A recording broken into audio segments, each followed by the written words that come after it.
নমস্কার বন্ধুরা। চিরাদই মহোৎসব অত্যন্ত পবিত্র এবং আনন্দময় একটি উৎসব। শ্রীধাম পানিহাটিতে শ্রীমান মহাপ্রভু এবং ছিল রঘুনাথ দাস গোস্বামীর সেই ঐতিহাসিক মিলন ও লীলাকে স্মরণ করে ঘরে বসে আপনি খুব সুন্দরভাবে সহজভাবে এই উৎসব পালন করতে পারেন।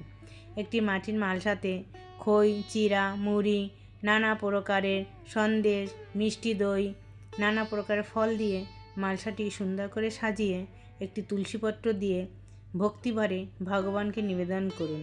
ঠাকুর ঘরে শ্রী শ্রী গৌরনিতাই বা রাধাকৃষ্ণের বিগ্রহ বা ছবির সামনে নিবেদন করুন। ধূপ দ্বীপ জ্বালিয়ে ভক্তিভরে প্রণাম করুন। ভোগ নিবেদনের পরে ঘরে সবাই মিলে মহাপ্রভুর নাম সংকীর্তন করুন। সম্ভব হলে শ্রী রঘুনাথ দাস গোস্বামী কীভাবে নিত্যানন্দ প্রভুকে কৃপা করেছিলেন সেই পানিহাটির চিরাদই মহোৎসব এর অমৃত কথা চৈতন্য চরিতামৃত থেকে ষষ্ঠ প্রসাদে একটু পাঠ বা শ্রবণ করুন। এই উৎসবের মূল কথা হলো আনন্দ এবং ভক্তির মিলন।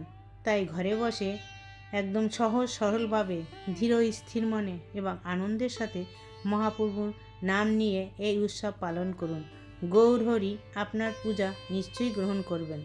আপনার ঘরে চিরাদই মহোৎসব খুব আনন্দময় এবং ভক্তিপূর্ণ হোক। জয় শচীনন্দন গৌর হরি।